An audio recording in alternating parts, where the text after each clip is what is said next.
buhay na buhay talaga yung mga bisita natin. Ayan, salamat po. Ano, hindi niya ba may merienda?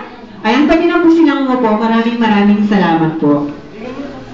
Ayan, syempre bago mag-start yung party, magpapakilala muna po kami sa inyo. Kami po yung mag-a-assist ng party po ngayon.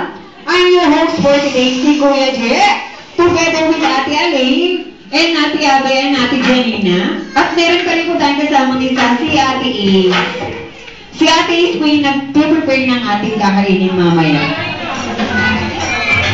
Ayan, once again, good afternoon everyone. Anything problem mo may kailangan po sila, i-approach nyo lang po sa amin. Dahil dito po sa Jollibee Grand Central, kayo ang bida. Ngayon naman, if a count of 5, gusto ko lahat ng kids. Gusto ko lahat.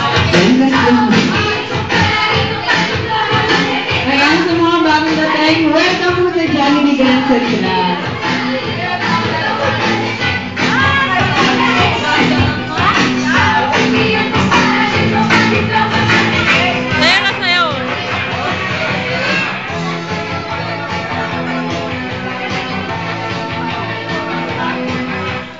Ayan, sasabihin natin, Daniel na lang, kasi mahaba yung Christian Daniel, kaya tawagin natin siya, Daniel na lang. Okay, pag sinabi ko na happy birthday, ang una lang daw mang ang. Pag sinabi naman ni Christian na Daniel, ang sasabihin nyo, happy birthday. Ayan, try natin ha.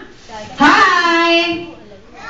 Ayan, kala nyo, happy birthday. Ang sample lang yan, kailangan maging ano tayo, kids. Okay, pag sinabi naman ni Christian na hi, sasagot kayo ng ilo, kung may teleponan tayo dito, okay? Hi! Happy birthday! Ayan, gusto ni Kuya Jem malakas. Gusto ni Kuya Jem malaman ng nasa labas, o tutugisin yung boses natin sa salamin para malaman ng nasa labas na Daniel pa rin yung pangalan ng celebrant natin dito sa loob, okay?